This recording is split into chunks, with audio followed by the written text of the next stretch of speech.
tous et bienvenue dans Débat Foot Marseille sur Football Club de Marseille, sur Provence Azur TV, VAR Azur TV. Le programme de cette émission, il va être très simple. On va parler de l'avant-match OM Monaco, Monaco-Marseille plutôt. Ça sera la première partie de cette émission. Les paris FCM, Mourad décrypte. Et puis, la blessure de Florian Thauvin. Évidemment, on va en parler. Ça sera le gros débat de cette émission avec Hervé Berkane qui est avec nous. Bonjour à toutes et à tous. Ça va Hervé? Ça va, ça va. On revient, c'est la rentrée des classes. Avec Thierry Trésor qui est avec nous. Salut à tous, salut à toutes, salut à tous les supporters de l'OM. Merci d'être venu nous voir. C'est avec plaisir. Et à côté de toi, Mourad Arts est avec nous. Salut Ben. Ça va Mourad? Ça va. Tu es prêt pour le Mourad Décrypte numéro 3? 3. Eh ouais, non? C'est tout à fait. Thierry, tu réalises des documentaires, c'est ça? Ouais, des documents. Journaliste évidemment, et aussi producteur, réalisateur de documentaires. Exactement, réalisateur de documentaires de voyage pour Connaissance du Monde, une vieille boîte de production qui a été créée en 1945 par les explorateurs de l'époque. Et aujourd'hui, les explorateurs sont devenus des réalisateurs comme moi, comme ma compagne Julie. Voilà. Il y a un prochain doc en préparation Prochain doc, alors là en fait on participe à la tournée Connaissance du Monde, c'est-à-dire qu'on va commenter notre film en direct dans les salles de cinéma, on fait le tour de France comme ça, et l'été prochain un nouveau documentaire toujours sur les Petites Antilles, puisque nous on a décidé de se spécialiser sur l'arc antillais, il y a pire. Okay. Et voilà, donc prochain documentaire, la suite du premier. Allez super, du coup tu as le temps un petit peu de regarder l'Olympique de Marseille. Même en tournée, regarde l'OM, forcément. Et forcément que des bonnes choses en ce moment. Ouais. À peu près quoi.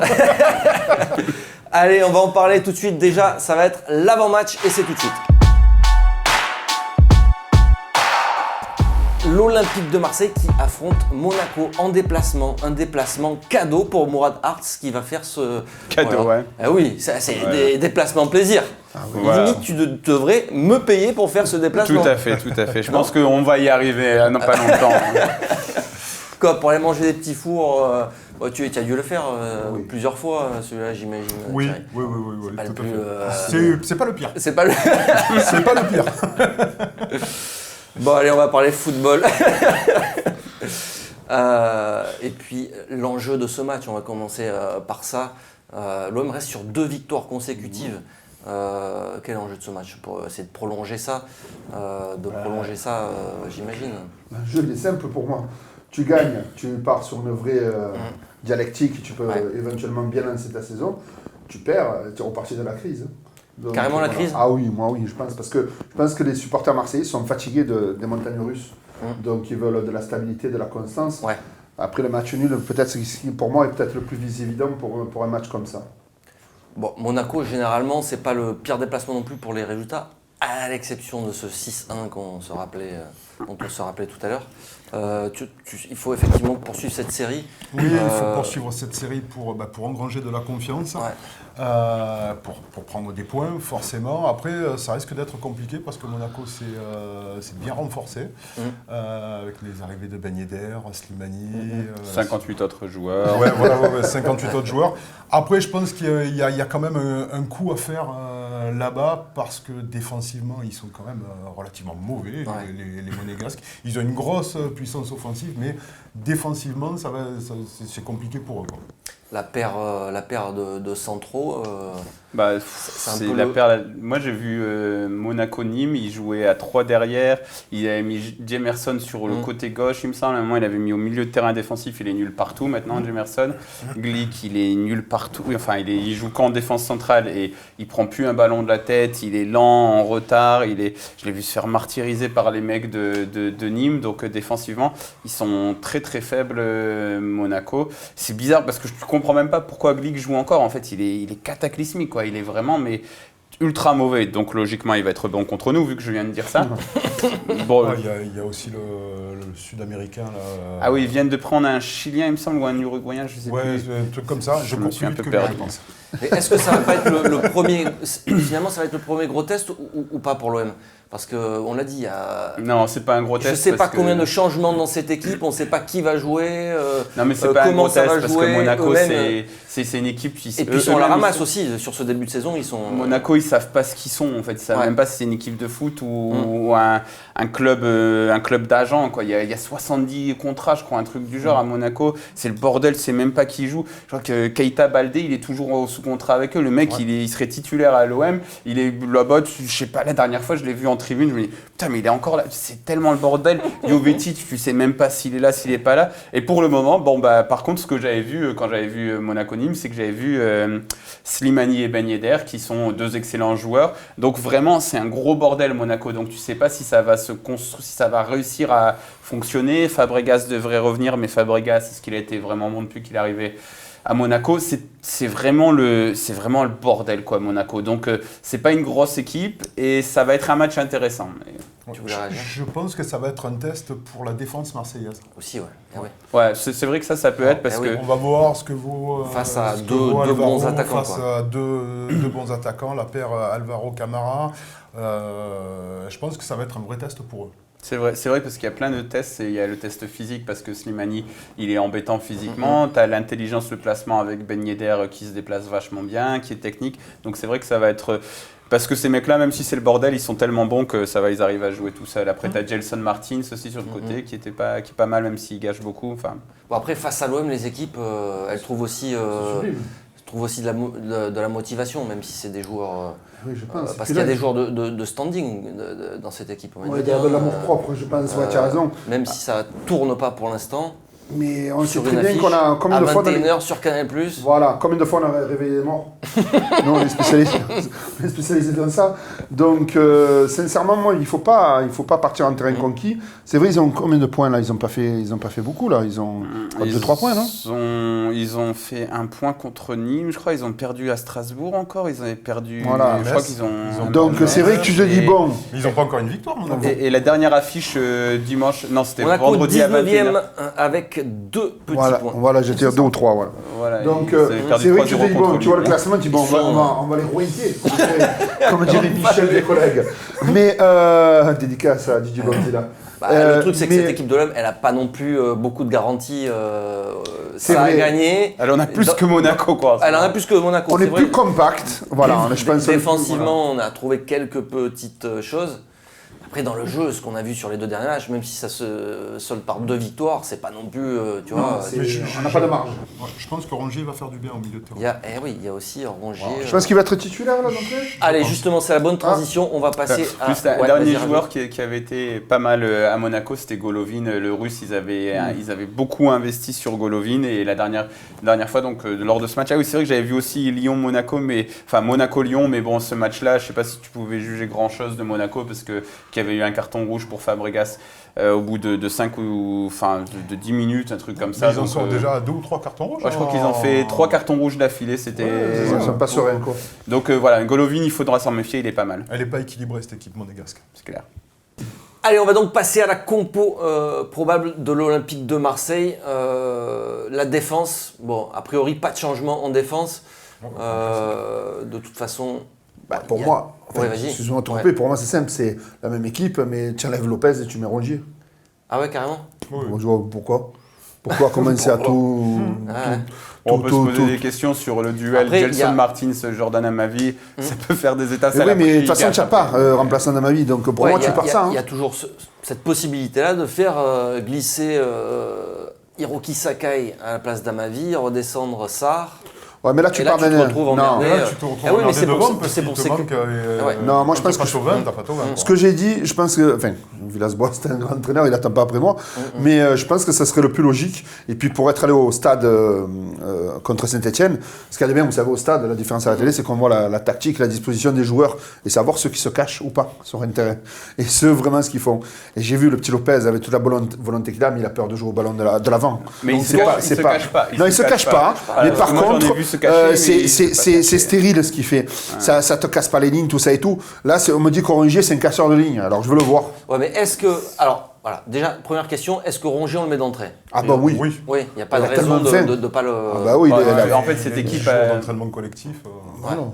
Donc, la question, c'est, il remplace qui? Toi, tu remplaces Lopez. Toi aussi, tu remplacerais Lopez pour les mêmes raisons. Moi, je sortirais Sanson pas Sanson. Sanson, il apporte plus d'impact au milieu de terrain qu'un Lopez. Non, on peut pas dire ça. Pour moi, si. Oui. Pour moi, je trouve que Sanson est meilleur dans les duels que Lopez. Il est plus vif. Il y va même pas dans les duels. Lui, dans les joueurs qui se planquent, moi je trouve que cette équipe, de toute manière, elle est traumatisée. On dirait qu'ils sont traumatisés. Dès que Benedetto réussit à marquer un but, après d'un seul coup, ils jouent pendant 10 minutes. Et puis logiquement, l'adversaire sort un peu, ils retournent dans leur traumatisme. Donc c'est clair que Rongier, il faut le mettre parce que lui, il n'est pas traumatisé. Donc il faut mettre le maximum de joueurs non traumatisés sur le terrain. Donc Alvaro, Benedetto, on a vu qu'ils ont fait du bien parce qu'ils n'ont pas subi des sévices l'an dernier. Donc ça va. Les sévices de Garcia. Voilà, mais par contre, franchement, Sanson, donc j'ai pas perdu tout espoir en lui, mais Lopez, c'est vrai, je suis d'accord sur le fait qu'il a pris aucun risque dans son jeu et il y a quelques moments où je me disais fais la passe là et il la faisait pas. Par contre, Lopez, je voyais que de temps en temps il voulait lancer le pressing et puis après il se tournait à gauche et il voyait Dimitri Payet. Mais il essayait de le faire.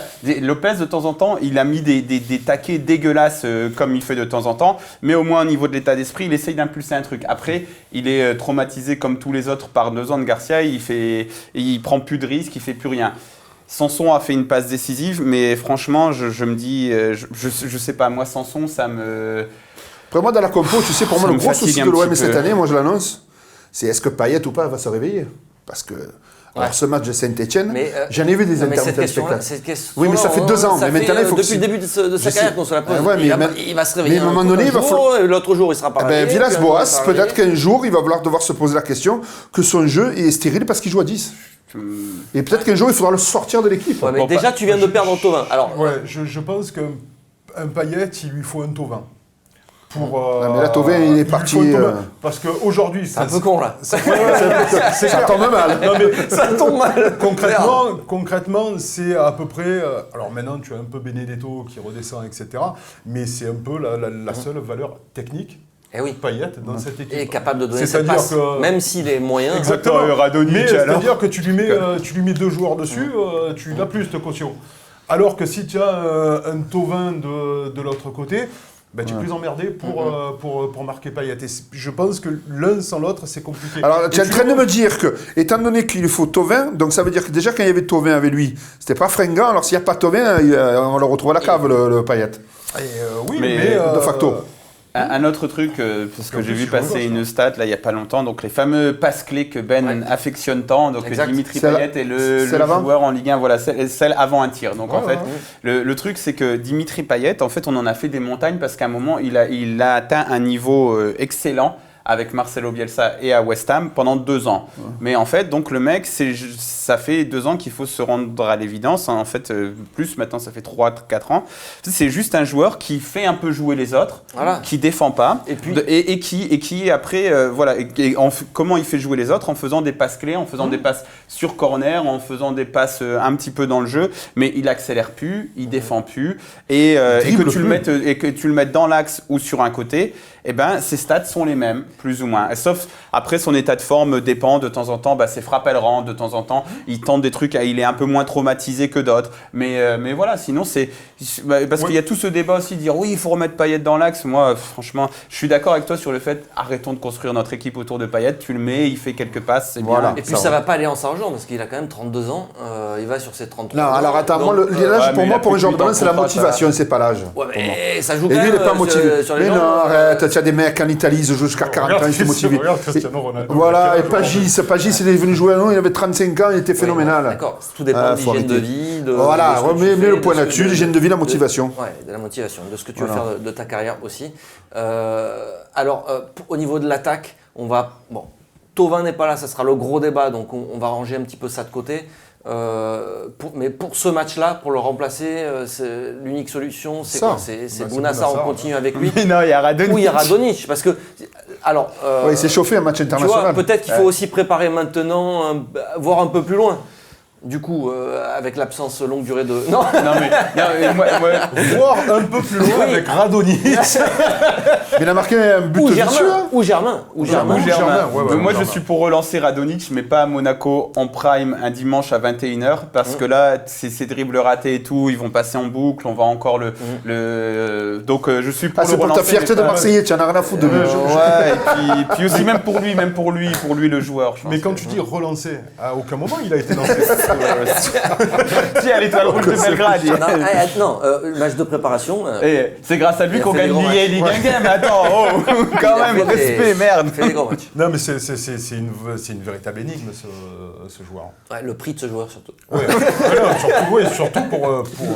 Si un jour, il y a quelqu'un qui veut s'opposer sur le circuit financier des 12 millions d'euros pour savoir où ils sont passés. Écoute, après, est-ce qu'on s'est un peu fait bananer sur ce transfert? Oui. Est-ce que c'est une énigme? Non, regarde Monaco. Ils en ont acheté 15 des mecs comme ça. Hein, et après, t'en as un ou deux qui réussissent. C'est ça aussi le truc.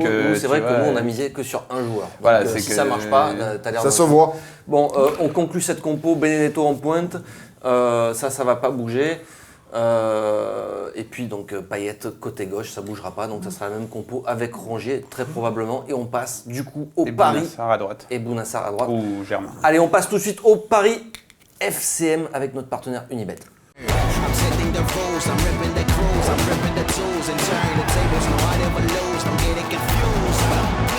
Allez, comme chaque semaine, les paris FCM avec notre partenaire Unibet. On commence tout de suite avec le pari Sécure et c'est un grand classique. C'est les deux équipes marquent, Mourad, c'est ça? C'est le pari Mourad. C'est le pari Sécure.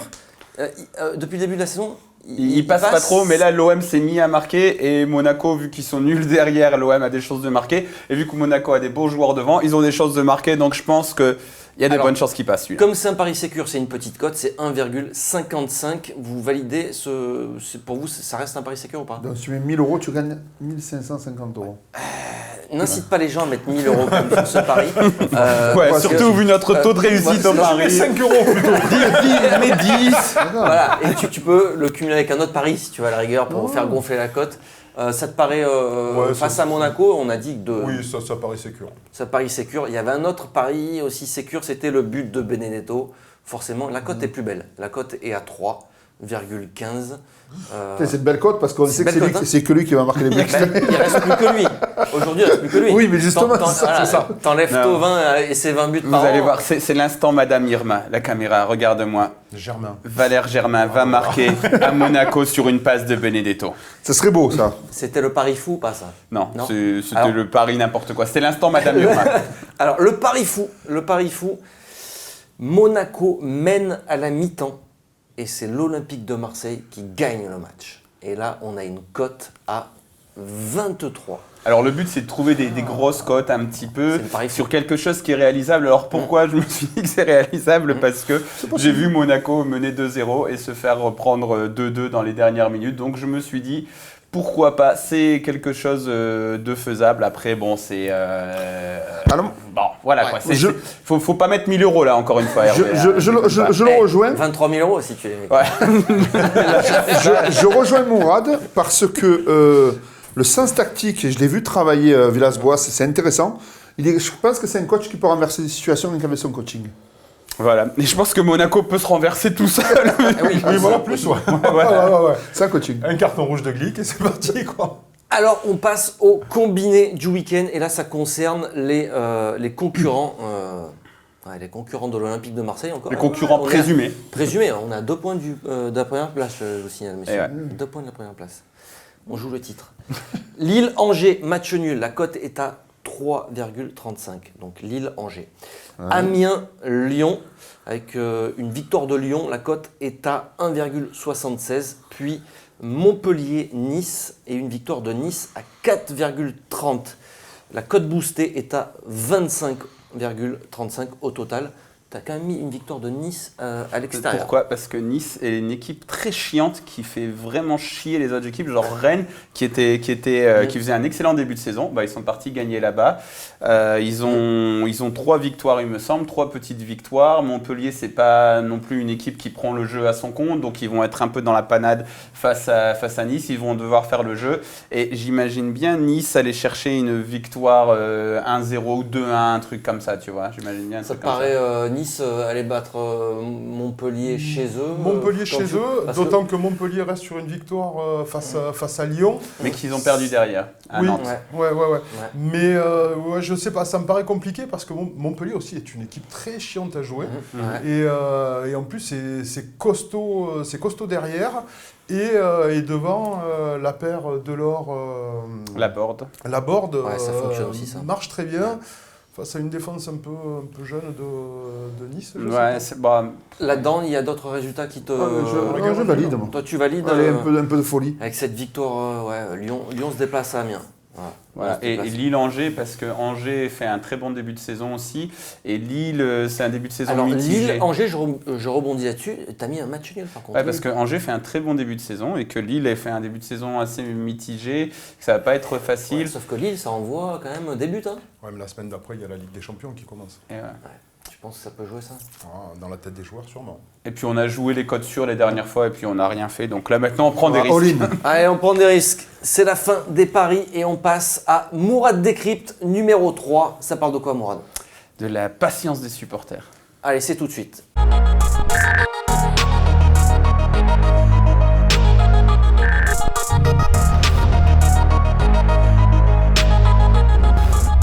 Et si on démontait un peu un cliché bien ancré ? À ce qui paraît, le supporter marseillais serait impatient. Il empêcherait de construire tout projet sur la durée. Mais si, vous le savez bien, vous l'avez encore un peu lu ici.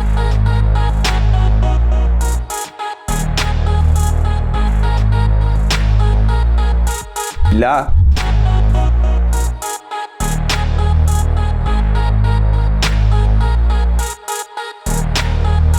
Ou encore ici.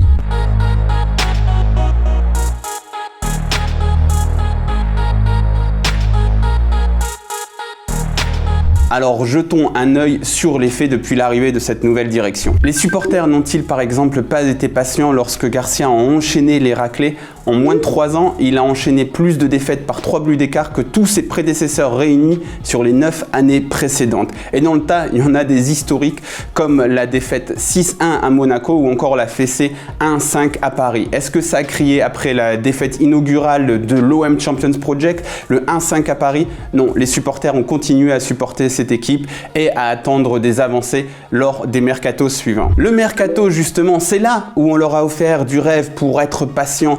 On leur a recruté des cadors comme Evra, Sertic, Amavi, Germain, Mitroglou ou même l'humiliant feuilleton Balotelli à l'été 2018. Les supporters ont-ils râlé avant même de voir ces joueurs sur le terrain ? Non, bien au contraire, ils en ont même défendu certains becs et ongles comme le brave Mitroglou pendant des mois et des mois.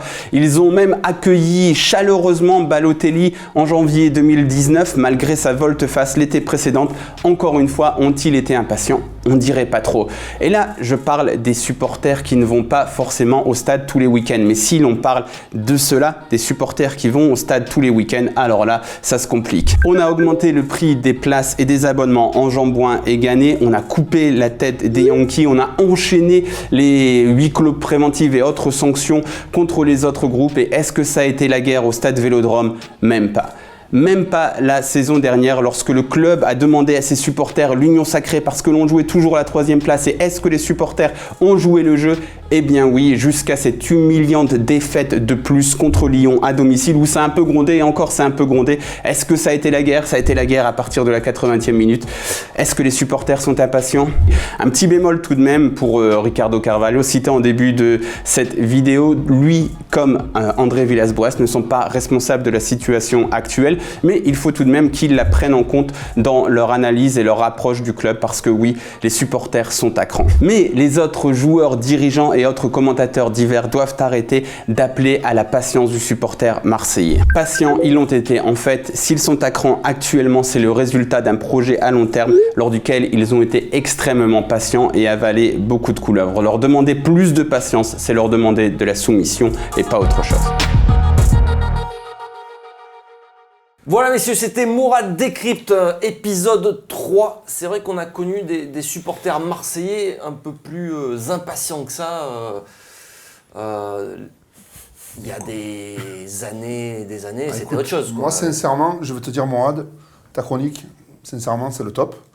Et je te fais pas de la lèche. Et là, je crois que tu as vraiment saisi un message sous-jacent qu'ils essaient de nous mettre une disquette depuis des années. En fin de compte, ils veulent nous mettre la tête sous l'eau. Nous, on est des supporters marseillais, on n'est pas les supporters gérés comme des autres clubs, de Auxerre, de La Roche-sur-Yon ou autre. La patience, on peut la voir quand on voit qu'on ne se fait pas escroquer sur un terrain. Et la patience, en fait, surtout, parce que le but, c'était de dire la patience, les Marseillais, ils l'ont eu. Mais oui, en plus, on l'a eu. Parce qu'ils en ont avalé des couleuvres quand même. Parce que je pense qu'ils ont essayé de nous anesthésier, je ne sais pas comment ils sont arrivés, ils doivent peut-être diffuser à travers la sono un truc, tu vois, une onde. Mais ce que je veux dire, c'est que vraiment, tu as bien saisi, c'est une très bonne analyse. Et je pense que cette année, ça va être le verdict pour l'équipe de direction parce que je crois que la prochaine disquette et le paquet de lessive qu'ils vont nous vendre, ça ne marchera pas, quoi. Donc là, la patience, je pense qu'elle va arriver au bout de cette saison. Oui, moi je pense que les supporters marseillais se sont habitués à la médiocrité. Et ouais. Tout simplement. Parce que ça fait longtemps maintenant que l'OM ne joue plus les premiers rôles. Il a fallu attendre 2010 pour remporter un premier titre. Suivi des trois coupes de la Ligue, bon, on passe quoi. Et depuis plus rien, mais avant ça il n'y avait rien non plus, depuis 93. Donc là c'est plus de la patience, c'est que je pense que les supporters marseillais se sont habitués à ne plus rien gagner. Ou de temps en temps à faire un coup. La finale de la Coupe de l'UEFA lors de la première année de McCourt. Voilà, des trucs comme ça. Mais sinon... Avec l'arrivée de McCourt à l'Olympique de Marseille, il y avait quand même un espoir, l'espoir de retrouver peut-être quelque chose. C'est ça aussi le truc vraiment de dire oui mais les supporters, ce que je l'entends encore, tu vois, un peu partout dans les médias, oui mais les supporters marseillais, avec eux on peut rien construire, c'est difficile. Et là pendant 3 ans, il a été accueilli comme un roi, McCourt, comme héros, comme l'équipe dirigeante, on leur a dit s'il vous plaît faites-nous rêver, réussissez des choses et on a passé l'éponge sur plein de trucs et de dire ça, en fait j'en ai marre d'entendre toujours, c'est un lieu commun en fait. Ils veulent rendre coupables les supporters, alors que les premiers coupables, c'est eux. Tu vois, c'est pas nous qu'on est payé des 100, 200, 300, 400 000 euros pour sortir un résultat par mois. Voilà, et ils essaient de te culpabiliser à toi, et ça, c'est pas bon. Ça, j'en ai marre, moi, quand... Tu vois, c'est un peu comme tout, là, cette histoire d'homophobie en ce moment, les fumigènes. C'est bon, le supporter, c'est quoi? C'est pas la chair fraîche, c'est lui qui fait tourner la machine. Respectez-le, quand même. Je veux dire, je suis désolé, monsieur Hérault, si je vous avais en face, chaque fois vous faites une sortie, et vous tensez les supporters marseillais, jamais vous allez... Là, j'ai vu qu'il y a eu une suspension des virages, encore, des ultras. Alors, tout le monde est content pour la photo des fumigènes, l'utilise pour des vidéos, des fois publicitaires, pour vendre des abonnements ou autres. Et là, jamais ils peuvent pas dire à la Ligue, bon, écoutez, comme c'était un anniversaire du club, on demande tu vois, un mot d'excuse presque. Mais il faut faire quelque chose. Après, la Ligue, ils voulaient quand même mettre des sanctions quand il y avait des fumigènes pour le décès d'Emiliano Sala, quoi. Oui, je sais, mais à un moment donné, ils sont vraiment au niveau. Tu vois, je regarde des mecs comme Eric Cantona qui allait à la Ligue, qu'il était convoqué, leur tailler une costard en 3 épisodes, quoi. Mais ça n'est connu, il faut arrêter. Il a eu quoi, Olas, quand il a craqué? Oui, qu'il a craqué l'année dernière. Le fumigène. Oui, il a rien eu, lui, voilà. Dans les tribunes, il a eu quoi? Moi, j'ai pris dans l'OM, moi je suis président de l'OM, j'ai dit voilà la Ligue, alors lui vous allez mettre la sanction, mais c'était il y a 6 mois, non, mais mettez-lui et moi je vais prendre la sanction aussi. Mais attendez, mais c'est trop facile ça. À un moment donné, on est une ville insoumise. C'est pas une dédicace à Mélenchon. Mais ce que je veux dire, c'est que voilà, il faut que ça reste. Parce qu'autrement, Thierry a raison. On va s'habituer de plus en plus à la médiocrité. Et voilà, un quart de finale Coupe de France, on va être content. Enfin, une 5e place. Là, il faut se réveiller là. Moi, je pense que pour cette équipe, c'est la dernière saison. Après, je pense que s'il n'y a pas de résultat ou un semblant d'honnêteté intellectuelle, parce que je ne sais plus qui c'est qui avait dit ça, Louis Acariès ou Jean-Charles d'autres, il ne faut pas vendre une mauvaise recette. Il faut dire, voilà, on a peu de moyens, on fait ça, mais pas faire croire des choses. Voilà.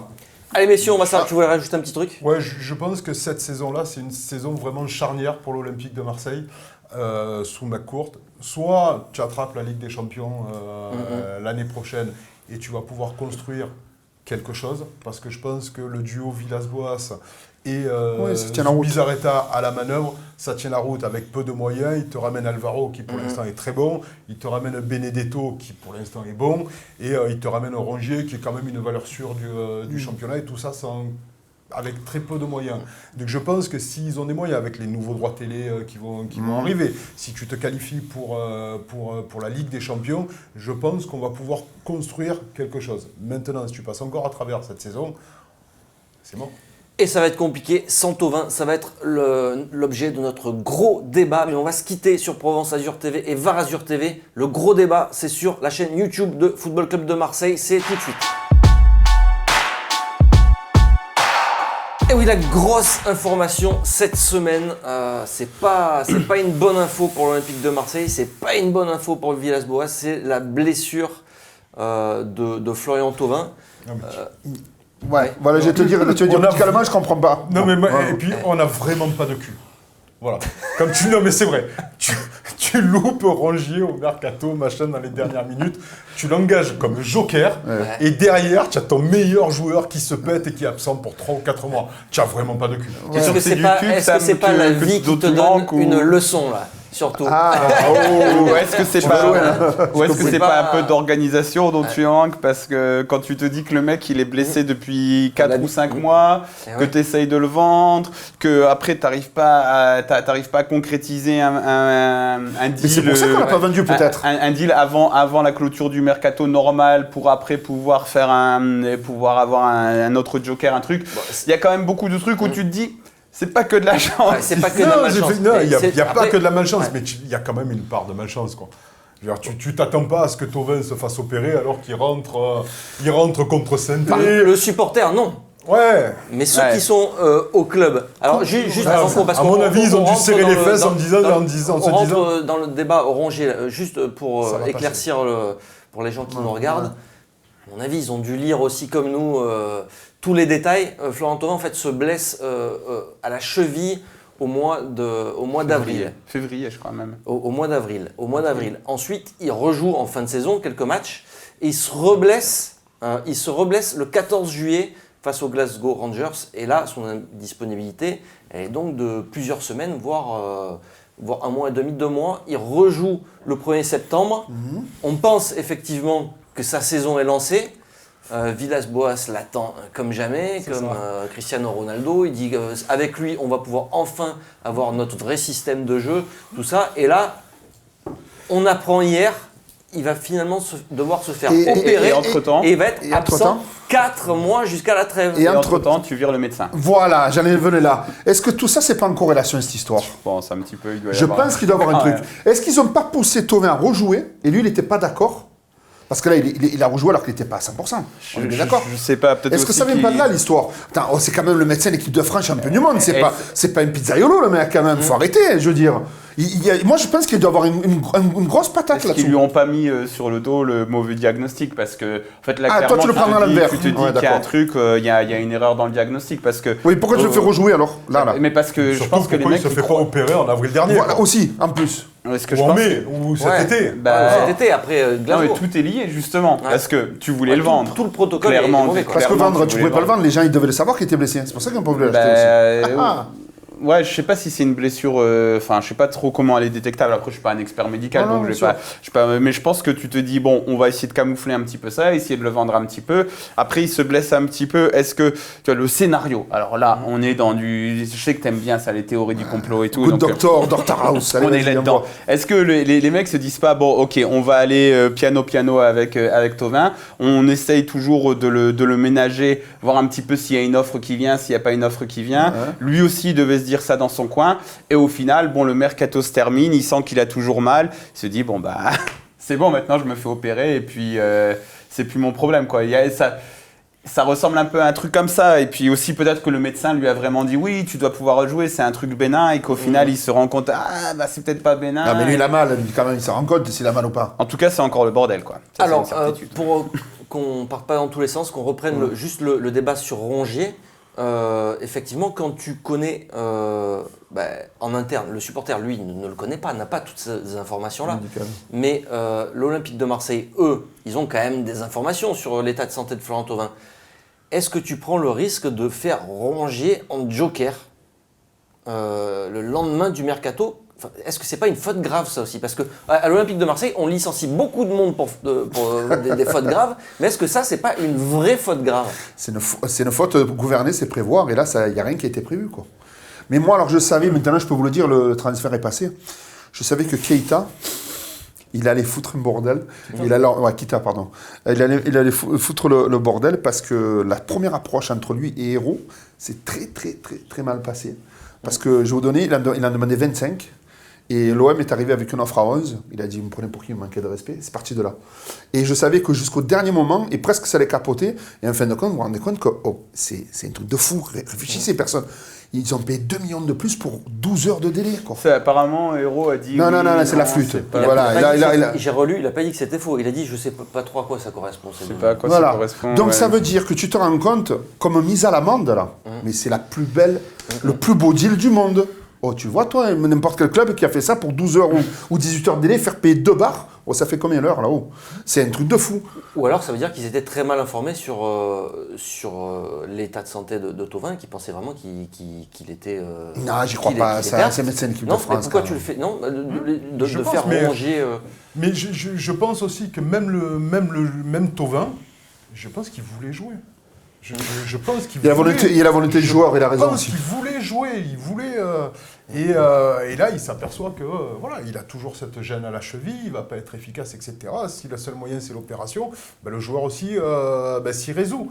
Mais il y a aussi quand même la volonté du joueur, parce que j'arrive pas à croire que tu as un problème à la cheville depuis le mois d'avril. Tu te blesses en préparation cet été, dans ce cas-là, il fallait qu'il se fasse opérer dès cet été. Ouais, tu as le mercato au milieu. Il aurait été prêt pendant une saison. Tu as le mercato au milieu. Après, il y a plein de trucs depuis cet été. J'ai l'impression qu'à l'OM, c'est toujours c'est la méthode Inch'Allah. C'est Inch'Allah, personne ne vient nous prendre Thauvin. Inch'Allah, il revient à temps. Inch'Allah, on arrive à faire Rongier avant la fin. En fait, c'est ça qui me parce que...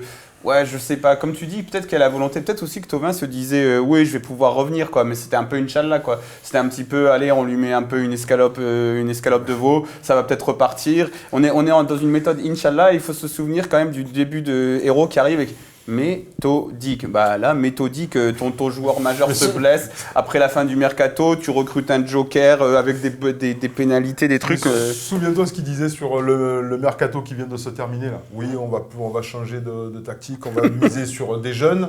Benedetto, 29 ans. Alvaro, 29 ans. Et Rongier, 24. Ouais. Là, on n'est plus dans les grosse méthode, la grosse méthode. Alors, on l'a dit, Villas-Boas comptait vraiment sur Thauvin, parce que c'est un joueur qui est capable de te mettre 20 buts dans une saison. Bon, c'est pas rien, je pense, pour un entraîneur. Mais au-delà de ça, le profil du joueur, il en avait besoin pour mettre en place son style de jeu. Pour apporter de la profondeur aussi. Voilà. Donc là, comment va-t-il faire aujourd'hui, selon vous? Parce qu'il y a des solutions en interne, déjà. En interne, est-ce que sur le long terme, on peut remplacer Florian Thauvin ou pas? Avec un Bounassar, par exemple, ou avec peut-être le petit Ladji, là. Ou avec un Ladji, ou avec un Radonjic, ou avec un Gérard, ou alors changer complètement de système de jeu. Je ne sais pas, il y a peut-être aussi cette option-là. Changer de système de jeu, 4-4-2 en losange, on en a parlé dans une... Moi, sincèrement, tactiquement, je lui fais confiance. Moi, je pense qu'il va trouver une innovation tactique. Peut-être qu'il va transformer le poste d'un joueur qui n'est pas fait pour ça. Et peut-être que Bounassar, s'il reprend vraiment la confiance du jeu, peut-être qu'il avait un certain volume de jeu intéressant quand on a fait la campagne européenne. Sincèrement, on croyait qu'il était au port de l'équipe de France. Donc, moi, sincèrement, c'était le poste derrière droit. Ouais, mais bon. Oui, même quand dans ma vie aussi. Oui, bien sûr. Il a même été sélectionné. Oui, mais en contre-attaque, il était offensivement, il était efficace quand même. Mais c'est ça le problème de Bounassar, c'est que tu vois, Bounassar, il est bon quand il part de loin. loin. Très loin. Parce qu'avec sa vitesse, il crée quelque chose. D'accord. Mais là, Départ arrêté, c'est pas ça. Et qu'après, il passait la balle à Florent Thauvin. Voilà, c'est il vrai. passait la balle à Florian Thauvin. Alors que là, même sur l'action du but contre Saint-Etienne, il part de loin. Tu sais, donc quand il est loin, ça va. Et ça, c'est quand il se rapproche. Moi, sincèrement, au niveau de Villas-Boas et son staff, pour moi, c'est la seule, avec les deux recrues, les Sud-Américains, c'est quelques trucs qui m'apportent de l'espoir quand même pour l'équipe. Après, s'il y a aussi ces histoires de mauvaise ambiance, là, il va falloir qu'il les nettoie, lui. Je pense qu'il est suffisamment psychologue. Parce que d'après ce que j'ai vu, l'altercation, il a bien géré entre les deux joueurs. Avec Morgui. Ça en a plein. Mais il les a bien gérés comme il les a gérés comme un proviseur. C'est ça. Avec Morgui. Ouais, Morgui. Morgui. Ça fait un peu... Si tu continues, Morgui. C'est Villas-Boas en qui on a le plus gros espoir parce que lui, il vient d'arriver, il semble prometteur, il fait plein de choses. Après s'il réussit, magicien non plus. S'il réussit, mais le franchement, management, on lui aura... Tu perds ton joueur qui te met 20 buts. Qui te met 20 buts, entre 15 et 20 depuis 3 ans. Non mais c'est ça que j'allais, je veux dire, s'il réussit à l'OM, ce sera vraiment très fort, parce qu'on lui aura pas simplifié la tâche. On lui retire Gustavo, il a dit aussi, on avait construit notre 4-3-3 autour de lui. Thauvin, il avait dit j'attends pour récupérer de la profondeur, de récupérer ce joueur. Il se blesse, une blessure qui est là depuis avant son arrivée. Donc vraiment, s'il réussit quelque chose, c'est quand même costaud. Et même là, à la dernière conférence de presse, il a quand même dit oui, maintenant avec Rongier, on va peut-être changer mon système de jeu, etc. Parce qu'il est plus à l'aise à 2 au milieu de terrain. Donc le mec, vraiment, il s'adapte à tout. S'il réussit quelque chose, ce sera très fort. 4-4-2. Et on l'espère. 4-4-2 en losange. Toi, tu ferais quoi du coup avec les solutions que tu as en interne? Parce qu'on n'a pas parlé des jokers de Liadji. Aussi. Et les jokers français, Liadji, Ben Arfa. Techniquement, il est très très bon, il va vite aussi, et après il lui manque tout le reste. Il lui manque le physique, il lui manque la vision du jeu, il lui manque le vice, mais c'est normal. Bien sûr. Il lui manque le contrat pro aussi, c'est important. Là encore, je veux dire, on parle d'un gamin de 17 ans qui a jamais foutu les pieds en Ligue 1, quoi. Voilà. Et à chaque geste technique, tu as son agent qui demande le double. Voilà. À un moment donné, il faut arrêter. Ouais. Je veux dire, tu prends 150 000 à la signature, 15 000 par mois à 17 ans pour ton est-ce que premier c'est pas ça contrat aujourd'hui le professionnel. football? Est-ce que le football c'est pas ça aujourd'hui? Moi, ça fait longtemps que je me dis, mais tu sais quoi, tu prends ton joueur et tu te casses. Voilà, tu vas le signer ailleurs et tu vas aller voir si à Guardiola, tu vas lui dire, attends, le gamin, tu as vu le geste technique qu'il a fait, maintenant c'est le double. Ouais, mais est-ce Qui va faire ça? Ils ont peut-être les moyens de lui faire aussi le contrat. Et est-ce que tu perds pas une valeur marchande potentielle? Si tu le vois exploser dans 2 ans, tu vas te dire ah putain. Écoute, si tu le vois exploser dans 2 ans, mais avec une mentalité pareille, est-ce que le gamin il va où? Il va exploser? Je rejoins la Thierry. C'était si fort que ça, il aurait déjà signé dans un grand club. Mais le business des jeunes joueurs aujourd'hui, c'est ça. Ils ont tous cette mentalité. À l'époque de mon père, les jeunes joueurs, ils ciraient les pompes des pros. Oui, mais ça c'est fini. Non mais d'accord, c'est fini, mais à un moment donné, il faut que les gens ils remettent un peu les pieds sur terre. Ouais. Voilà, tu peux pas dire à ton président, attends, regarde, le gamin, il a mis 2 joueurs dans le vent sur une action, c'est plus 15, c'est 30 et c'est 300 la signature. Mais il y a plein de trucs, on retombe toujours dans la méthode parce que sincèrement, Thierry, tous les jeunes joueurs, c'est comme ça maintenant. Et encore, il y a des mecs qui sont encore plus mal entourés que Liadji, il y a vraiment des mecs véreux autour d'eux, etc. Donc c'est dur dans tous les clubs, sauf que tu as des clubs, ils attendent pas 3 mois, ils te disent pas et on se revoit dans 3 semaines, je te donne un coup de fil. Peut-être je te fais une offre. Tu vois, il y a des mecs, ils vont vite, ils vont droit au but, tu vois, c'est le blason de l'OM et tout. Ils vont droit au but. Donc le mec, il est signé. Après, il est bon, il est pas bon. Les jeunes, tu sais jamais ce que ça fait, mais il est signé. Alors que nous, on le fait mousser sur les réseaux sociaux, les réseaux sociaux de l'Olympique de Marseille, le geste incroyable de Liadji, etc.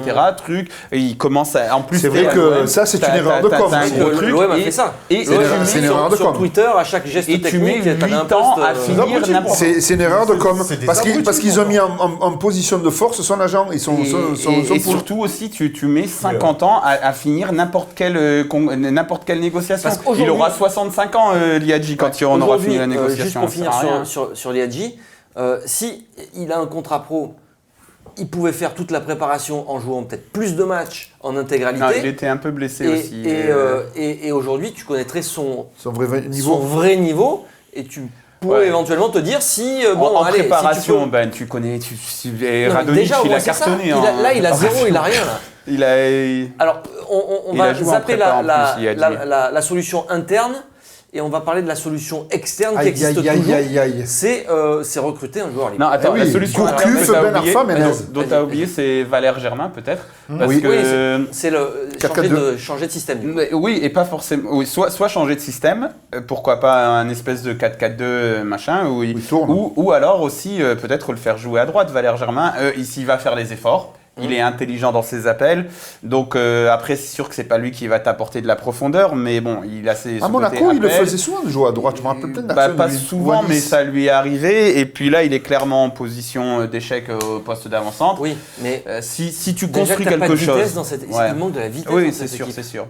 Après, Bounassar, il a la vitesse, mais il lui manque le reste. En fait, il y a les boules d'oreilles dans Dragon Ball. Tu sais, en fait, t'en mets une sur chaque oreille, après ils se fusionnent. On fusionne Bounassar et Valère Germain, on a notre ailier. Peut-être un vrai joueur. Voilà. Bon, ça.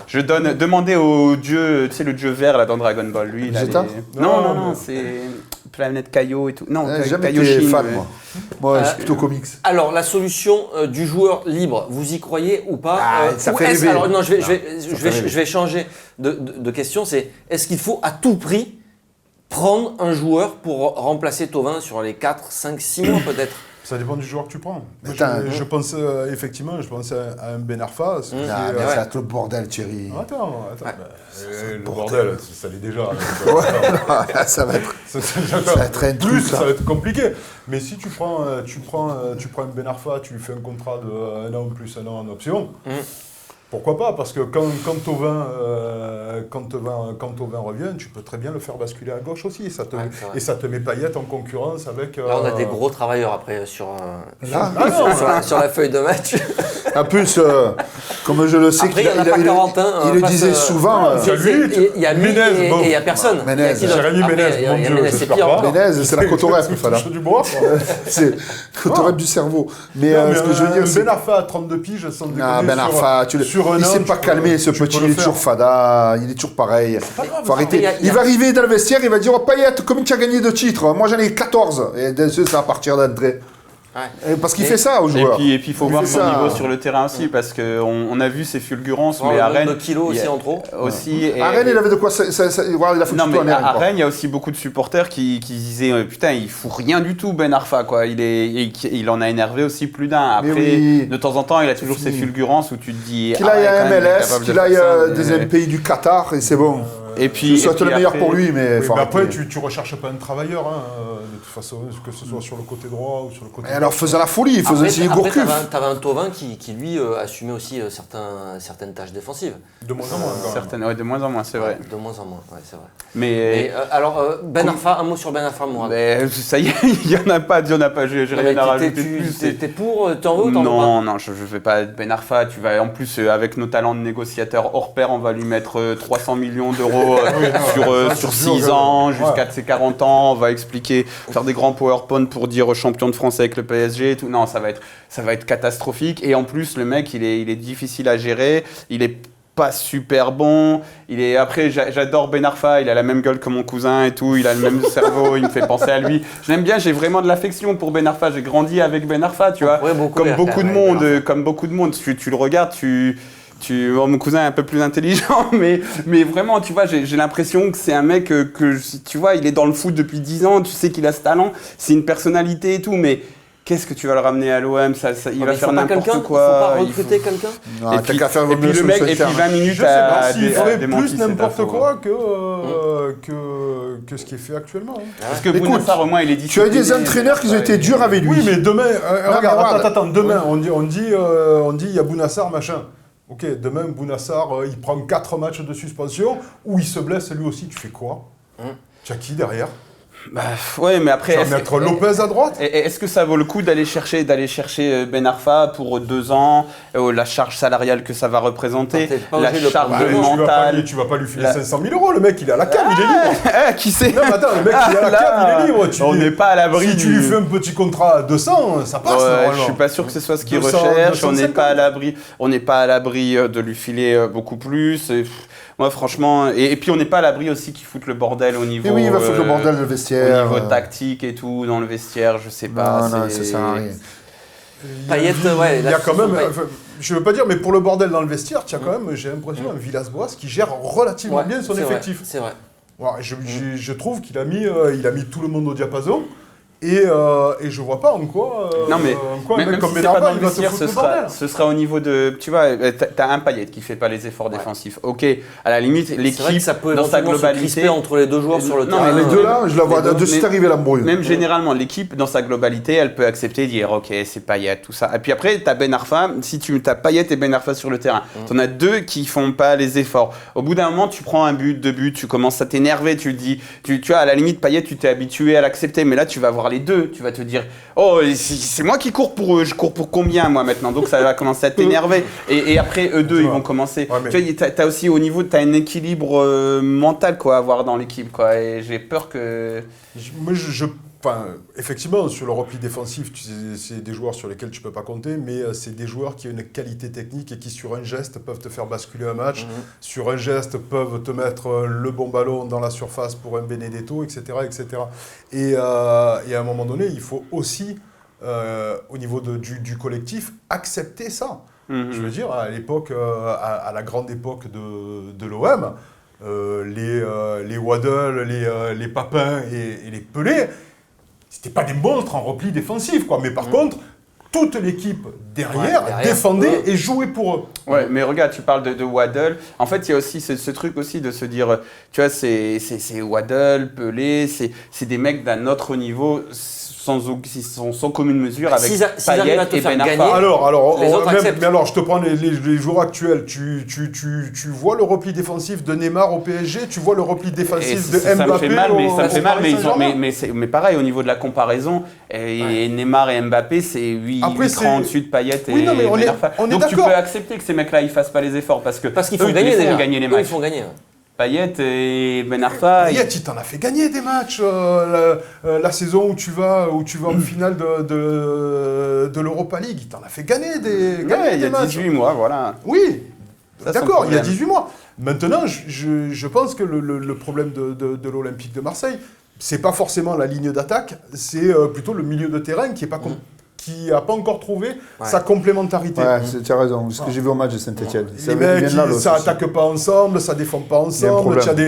Tu as des boulevards au milieu de terrain. L'équipe, elle est scindée en deux.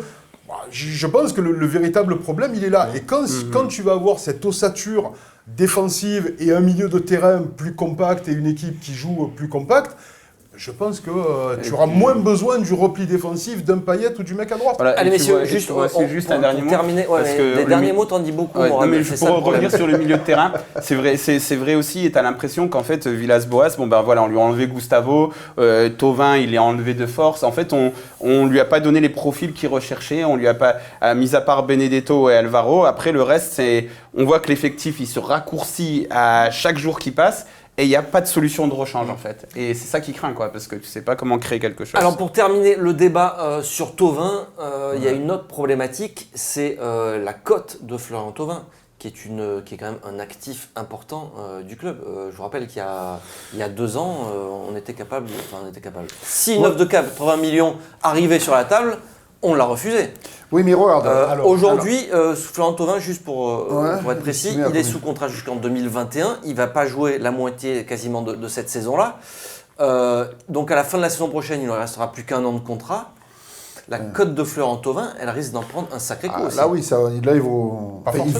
il vaut ce que le marché offre. Pour l'instant, il n'y a personne qui a mis de l'argent, même qui a fait une offre, je pense, à 30 ou 35 millions d'euros. On n'a jamais rien entendu. Mais moi, par contre, je suis un peu interloqué parce qu'il a changé d'agent. Il a pris Bernès, Bernès a quand même un peu de réseau. Il a placé des grands joueurs un peu de partout. Et que Bernès n'ait pas réussi à avoir une offre. Là, Hervé, t'es sûr que Bernès, il a beaucoup de réseaux à l'étranger ? Non, il a placé... Non, attention. Pour moi, un gars comme Christophe Monguet, qui a 140 joueurs dans toute l'Europe, a plus de réseau que lui.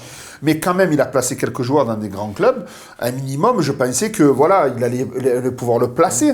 Mais ils n'ont même pas une offre de 30-35, ils ont refusé éventuellement. Bernès, c'est surtout un gros agent français. Parce que demande à Fekir, par exemple, Fekir lui te dit c'est la faute de Bernès que Liverpool ça s'est pas fait. Et Bernès dit c'est la faute au genou de Fekir. Après, tout le monde sait que son genou fait dire. Enfin, je ne suis pas l'avocat Mais de Bernès, mais dans le meilleur des cas, Thauvin, sur la côte, Thauvin, il revient après la trêve, il te fait des derniers mois extraordinaires. Il est pris par Didier Deschamps pour l'Euro. L'été d'après, il reste un contrat aussi. Tu as le Van Alao Campos. Oui, ou alors tu essaies de le prolonger aussi. Est-ce qu'il ne peut pas y avoir cette crainte au final de le voir aussi partir libre, Florent Thauvin, dans 1 an et demi? Ah, c'est possible aussi. Bien sûr. Parce que là, ça serait un sacré coup. Et c'est lui oui, enfin, un sacré coup, tu l'as amorti. Hein. Ouais, d'accord. Ah non, mais d'accord, tu le revends pas, mais tu l'as amorti. Moi, par contre, ce qui m'affole, c'est que tous les joueurs qui ont un peu soi-disant de valeur ou qu'on a vendu, c'est tous les joueurs de l'époque de la Brune et de MLD. C'est ça qui me fait peur, moi. On n'a pas créé une vraie valeur, là, pour l'instant. On n'a rien créé. Ouais, non, honnêtement, je me trompe pas, là. Voilà. Bon, Gustavo, tu as Camara. Oui, mais sa valeur n'est pas encore établie. On est peut-être en train de la créer, mais pour l'instant, là, au bout de 3 ans... C'est un joueur du centre de formation qui était déjà là, Voilà. On savait qu'il était là. Eux, ils n'ont pas fait un coup de génie de prendre un mec à 5 bars, de le revendre à 15 ou 20 déjà. Je te dis pas de le vendre à 80. Ouais. Mais donc voilà, là aussi, il faut s'alerter de ça. Ouais, mais sincèrement, quand tu vois l'effectif qu'il y avait avant qu'ils arrivent, honnêtement... Et regarde comment les Ubochan, oui, mais regarde, Sakai, 45 ans, mais Sakai... Gomis, Thauvin, Sakai... En fait, les mecs qui ont de la valeur... il était en prêt. Et Ocampos, à l'époque, il était en prêt, mais il était déjà là. En fait, les mecs...